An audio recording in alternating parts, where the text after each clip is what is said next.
What up, what up, what up, guys? Episode 28 of the WRPF podcast.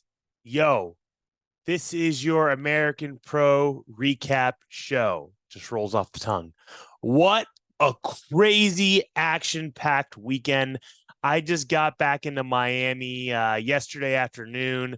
We did a marathon drive back down, leaving at 4 a.m. Monday morning, the day after the competition. It's a 16-hour drive from Manassas to Miami. Long way, worth every minute of the drive up there, worth every minute of the drive home.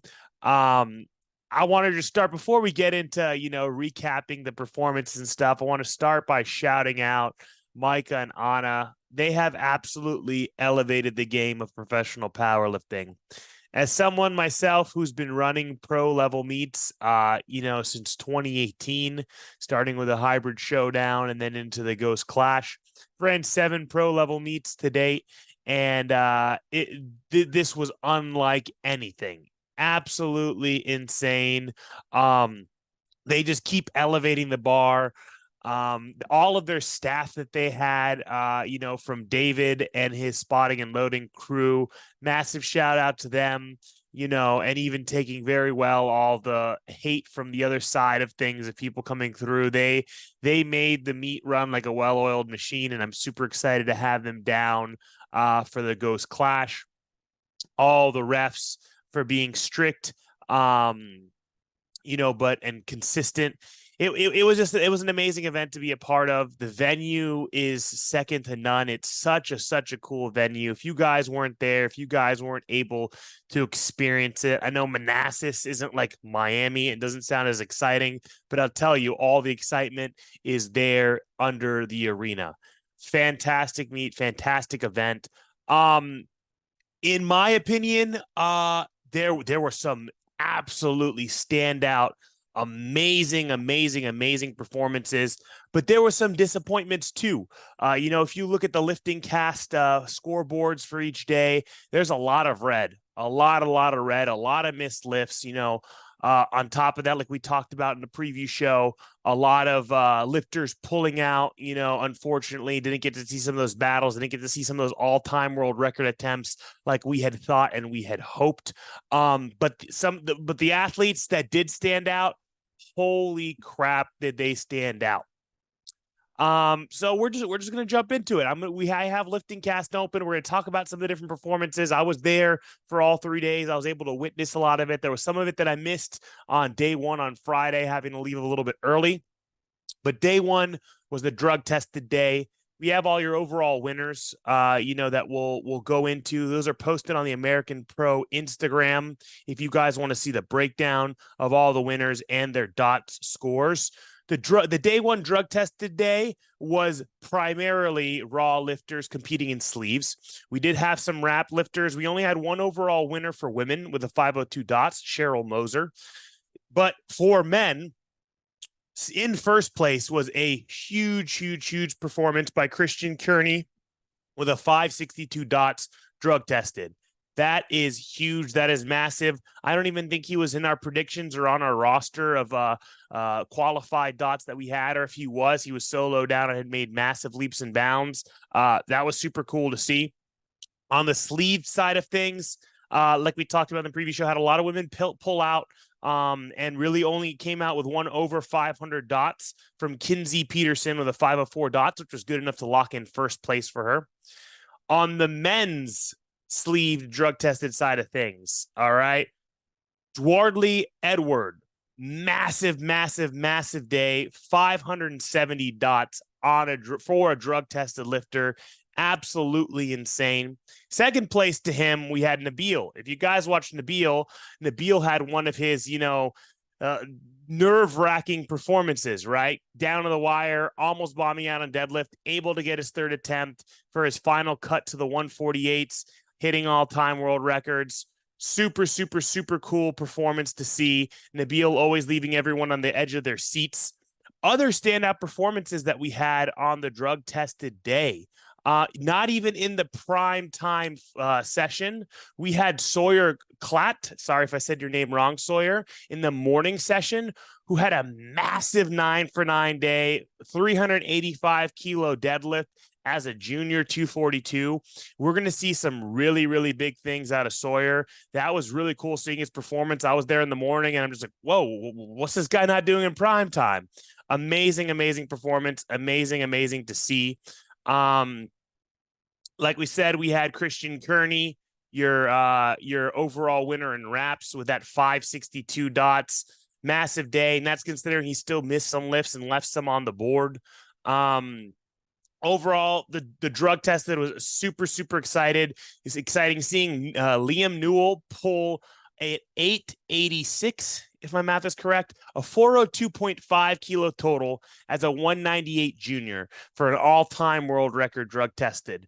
That's just nuts. That kid, I remember seeing him last year at the American Pro, and to see him now come back, put on an even bigger performance, bigger package. Some of these young bucks, they're the future of powerlifting, and it's cool seeing them, compete across federations and compete in the WRPF on our drug tested side of things. And yeah, overall, drug tested today was super exciting, super awesome to see.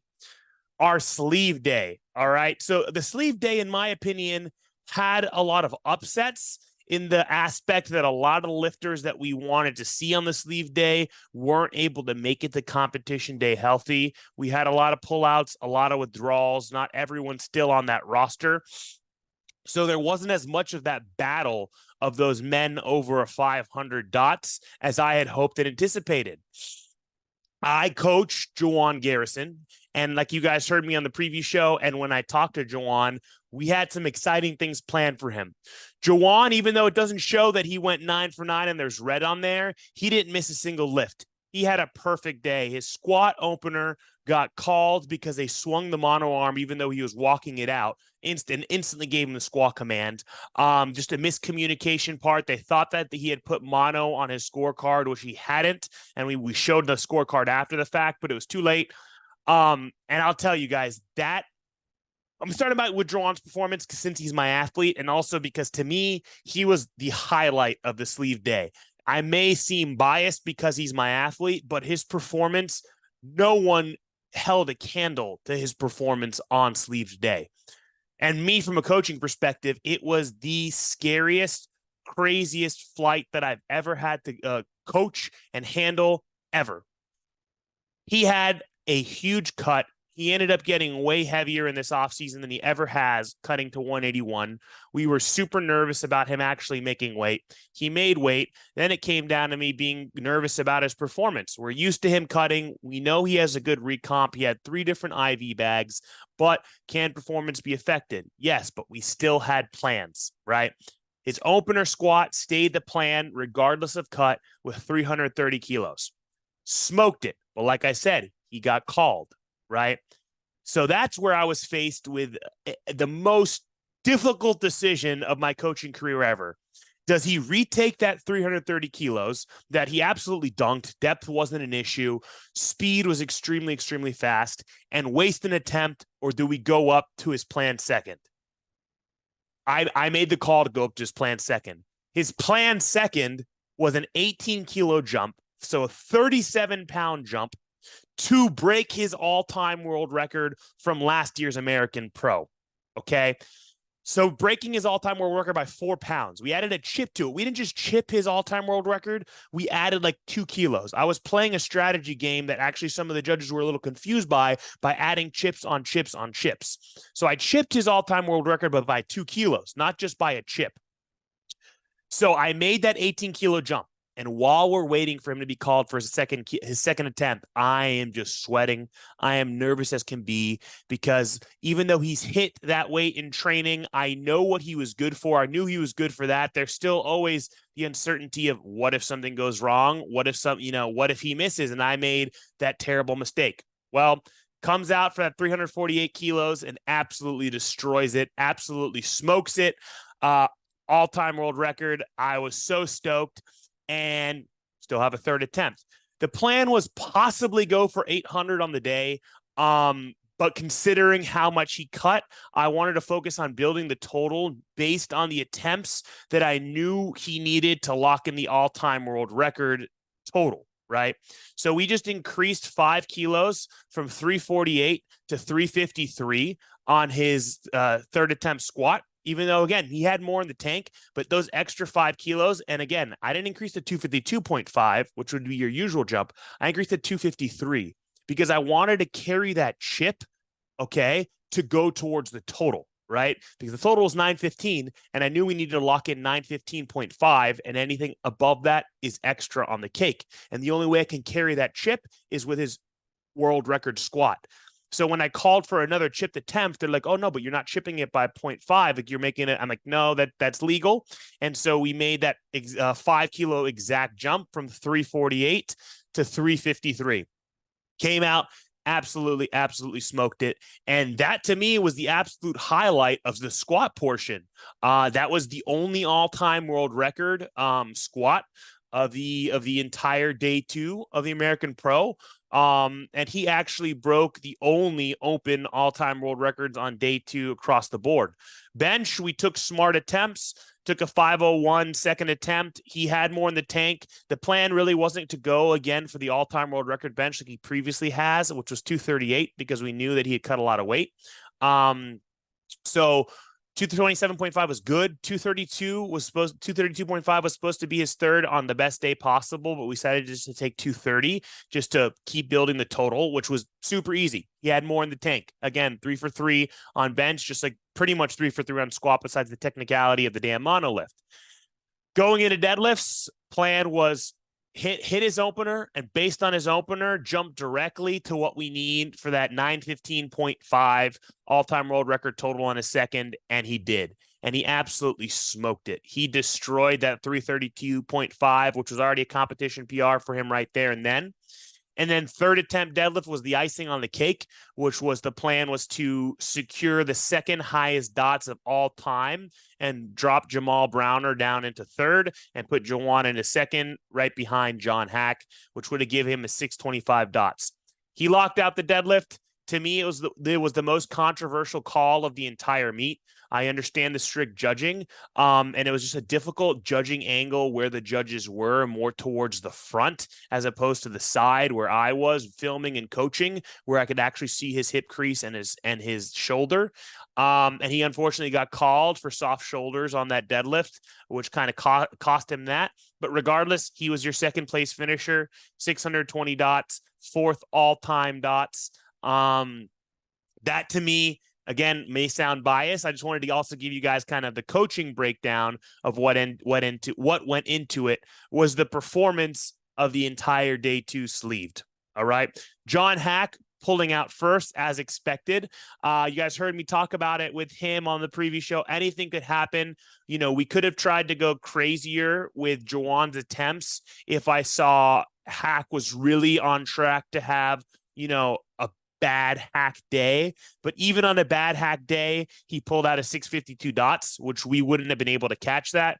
If he would have been in the realm of like a 630, a 635 dots day, we could have tried to get more aggressive and do some upsets. But John did John, and he did what he does best, with even missing, you know, his third attempt bench, third attempt deadlift, still hit just under his all-time dots. Didn't hit his goal of 2,300, but still hit his first 800-pound squat in competition, which was super impressive to see, super sick. And when he hit that 800 squat, I kind of took my eyes off of him and what he was going to hit, because I already knew even with just second attempts, he still had such a huge lead on dots that I didn't need to worry about that anymore. From there, I just needed to worry about getting Jawan his all-time world records and getting him as high on that ranking of open powerlifting all time across all weight classes as possible, because this was going to be his last performance at 181.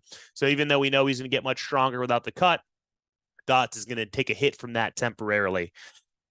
Third place. So that's where we also start talking about some upsets on the sleeve day, right? Besides missing, you know, multiple lifters that we had on the roster, like Death Grip Derek, Zach Myers, all the others that were in contention with the 600 plus dots. Your third overall was Dan Grigsby, and with a 586 dots, quite a bit below his best dots performance. He had a hell of a squat day, had a pretty good bench day going 2 for 3. But deadlift just didn't show up for him on this day. He only only got his opener of 990, which is still a absolutely absurd, huge opener, right? But missed his second, missed his third. His second, I believe, was around 1050. He decided to still try to go up. That got called, I believe, for soft lockout. Or he lost his grip. I don't recall. Third attempt, he still went up to 1080. And that one I do recall there was quite a bit of softness and up and down of the barbell that would have chipped his total. That would have given him a pretty big boost, but it wasn't there. But imagine Dan Grigsby, the best deadlifter in the world, bad day, still pulls 990 pounds. You know, there was days that was unheard of seeing for a third attempt, and we did. All the eyes were on that, and that was the only thing that got reposted everywhere, a king of the lifts, whatever the hell it may be. But, you know, only at the American Pro 3 or American Pro 2 is that a second attempt or an opener and not even hardly talked about. It's absolutely insane. But regardless, I know Dan has that 500 kilo deadlift in him. I know he's going to come back for it. I do think that doing that 800-pound squat PR might have taken a bit out of his legs. And potentially just that fast pace. These lifters, it was a 2-flight meet back to back for these lifters, something that they're all not fully used to. But overall, that day 2, you had in Dan Grigsby just narrowly beating Drake Stevens, someone who hasn't been talked about much, who had a crazy good performance at last year's American Pro, and Drake only went 4 for 9 and still put up a 585 dots and I believe a total PR. If he would have hit his third attempt squat, the second attempt bench, which he again retook on his third, and his second attempt deadlift, which he retook on his second attempt that he retook on his third. I don't have the calculator. I'm not sure what it would have been, but I'm pretty sure that would have put him above a 600 dots. And we would have been talking about Drake Stevens quite a bit more. Drake is signed up for the Ghost Clash, so I'm hoping he can put together those numbers and really come out and make a name for himself, because that performance was pretty cool. To rewind to the morning session, I just want to give a huge shout out to one of the other standout top tier performances of the day was for Brian Duncan. Okay. Brian is technically, I guess you would call it, team family. So his coach, I coach his coach, Dan Longo, and I've been coaching his coach for years.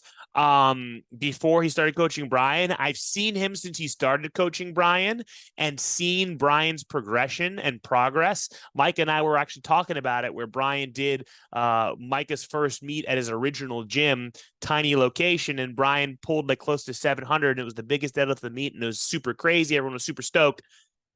Brian deadlifted 953. Okay. Freaking nuts. So cool to see. He had a 9 for 9 day, PRs across the board. I forget what all the statistics put him at, but he had a 574 dots in the morning session. That ranked him, I think, like 5th or 6th overall across the entire meet. His total put him in the top 10 all-time 242s. And he's just barely getting started, man. I'm so excited to see Brian continue to progress, be on pro day of the Ghost Clash again after competing at the Ghost Clash 1. And again, just seeing his evolution over the years. Brian is a force that you guys are going to not want to overlook, because he's going to be giving all the other 242s and sleeves a huge run for their money. So yeah, that was the sleeve day. Super exciting. Again, I said some upsets, but some great performances. Again, I'm going to say it, you take it to my grave. Jawan, standout performance of that sleeve day, absolutely solidified himself, into that record book. And I'm not going to say this because he didn't compete on this is a question that we're getting. Oh, if Jawan is drug-free, he's drug tested, why didn't he compete on the drug tested day? Right? Because he wanted to compete with the competition. He wanted to be going against Dan Grigsby. He wanted to be going against Death Grip Derek, who didn't end up competing. He wanted to go against all those guys to have push and to have more atmosphere. If you compare alone how many people were there on Friday, it's difficult for people to get out of work, be at a competition on Friday, as opposed to Saturday and the energy. That's why he competed on that day. And there was also a bigger prize payout for that day. Okay. So This is not to say that Jawan isn't drug free. Jawan is lifetime drug free. If you look at his open powerlifting history, almost half of his competitions were drug tested competitions, and he's been drug tested numerously. He didn't compete at Raw Nationals this year because he got too heavy to be 181. But you're going to be seeing him either. We're still making the decision in the USAPL or the IPF side in 2024, and he's going to solidify himself as the best drug tested lifter of all time amongst all these other guys that are doing legendary stuff. So just know that. Sleeve day, super exciting, but that wrap day. Let's talk about that damn wrap day, okay? On this day, the women had absolutely standout performances, okay? Standout.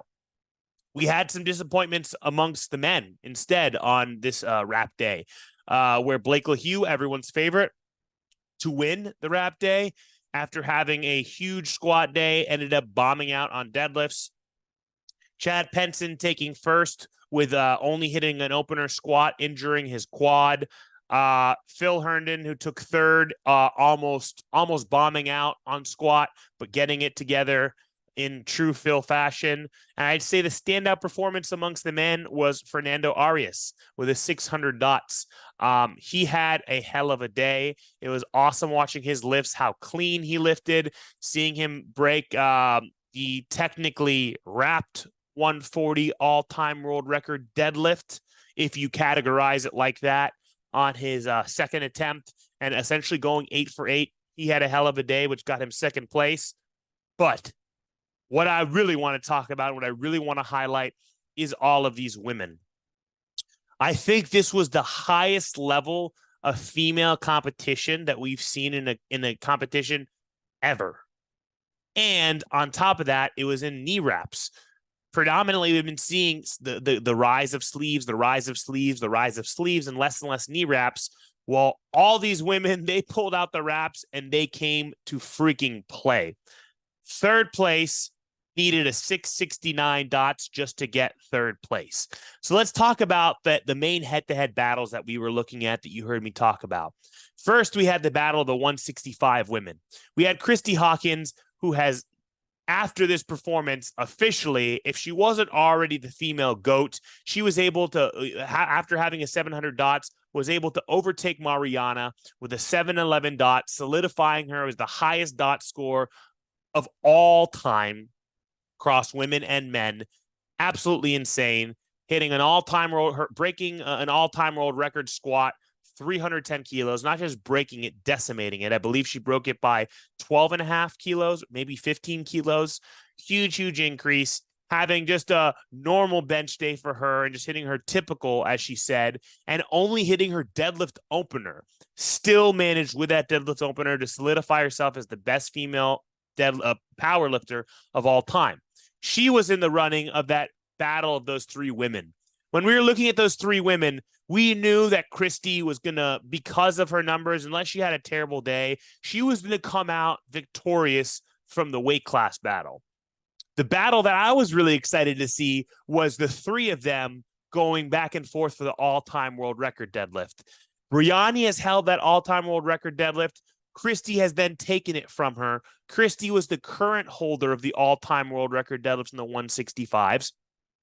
But then you have the third person, Denise Herber, who came over from Germany for the Ghost Clash, pulled 270 kilos on her third attempt, 595 beltless conventional, just shy of 600, but that was pretty far from the all-time world record, right? 7.5 kilos away. Well, that was just 7 months ago. Since then, she trained on a stiff bar, got her stiff bar deadlift up substantially, deadlifted 600-pound stiff bar, and then in training, she ended up deadlifting 287.5 kilos, which is like 628, right? So she was my favorite for the deadlift, seeing what she had pulled.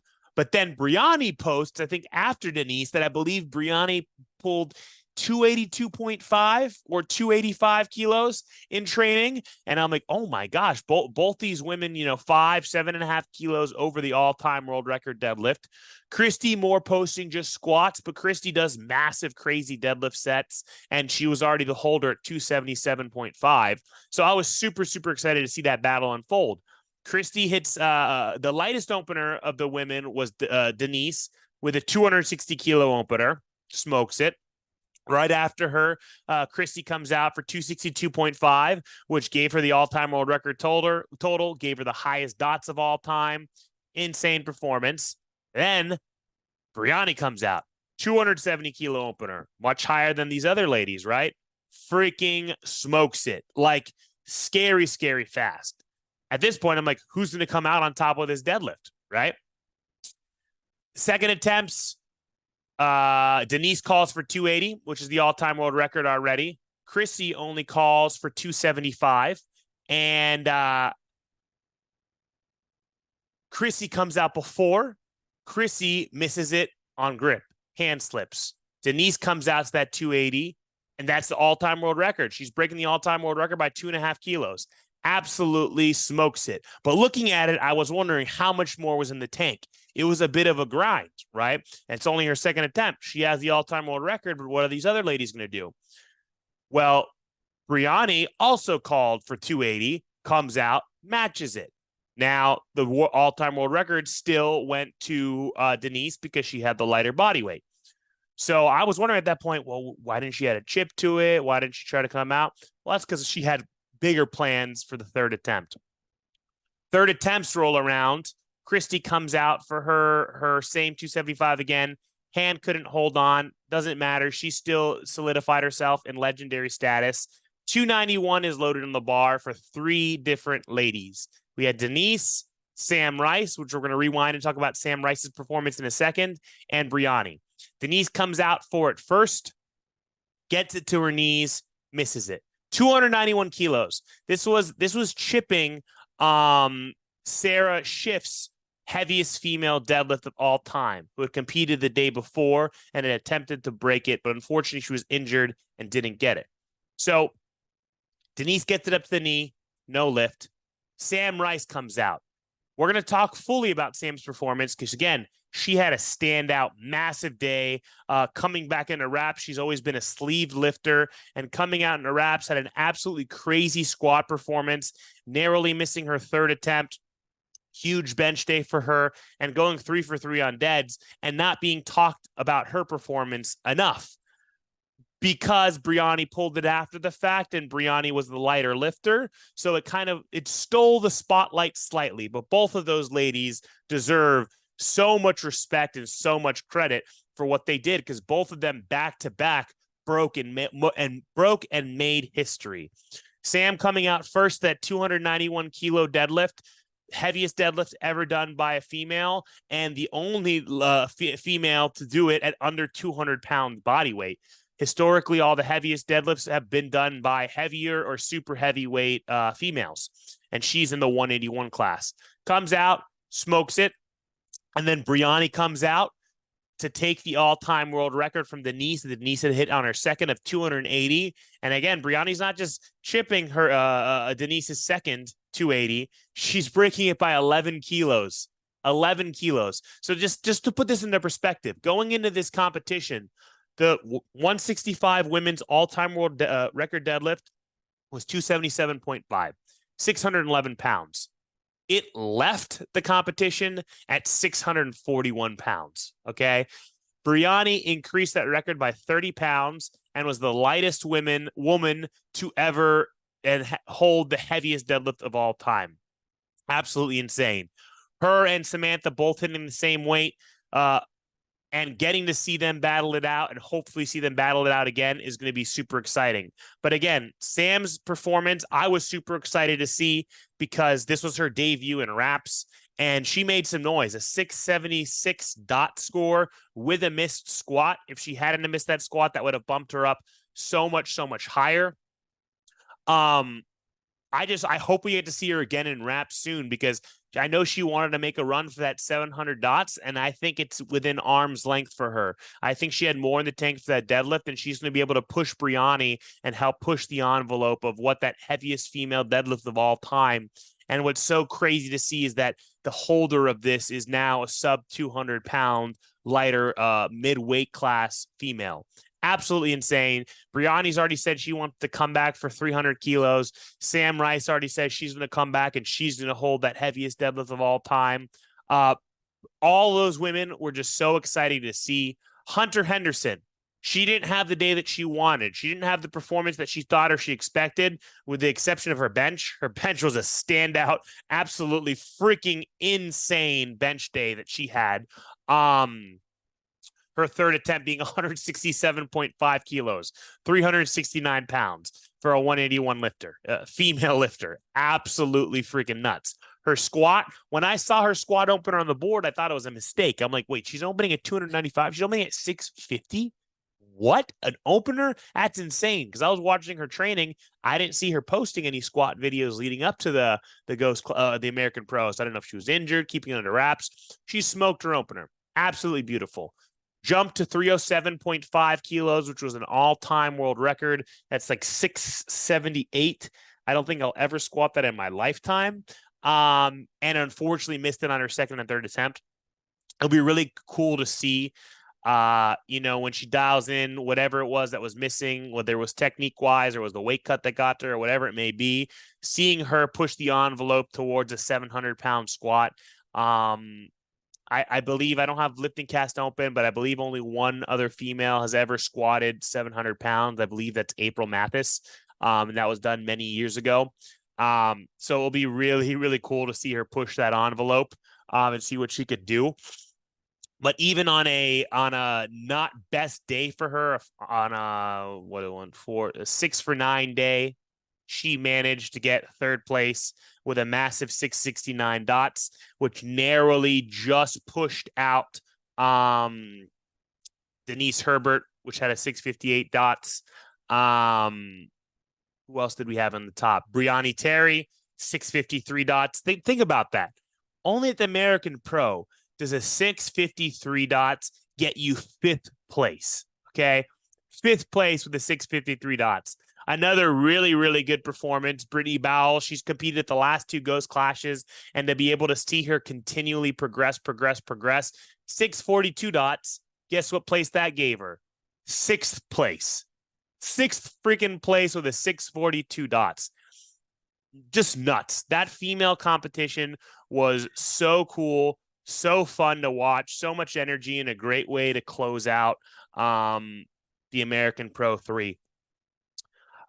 I hope you guys enjoyed watching the live stream. I hope you guys enjoyed listening to me kind of hype it up and giving you guys my very scatterbrained, I know I can talk in circles and jump from thing to thing, recap. Thank you for tuning in. If you guys listened in on this, thank you for supporting this podcast. Thank you for supporting the American Pro. Again, shout out Micah and Anna. Fantastic things they're doing. I'm super excited to see them and have them down here for the Ghost Clash 3 in Miami, April. We are just under 23 weeks out from that. So you best believe you're going to be hearing a lot of different things on this podcast as some of these battles returning, some of these new storylines unfolding over the coming months, as the next stop in the professional powerlifting series for the WRPF is the Ghost Clash. Hope you guys enjoyed this week's episode, and we'll see you guys next week.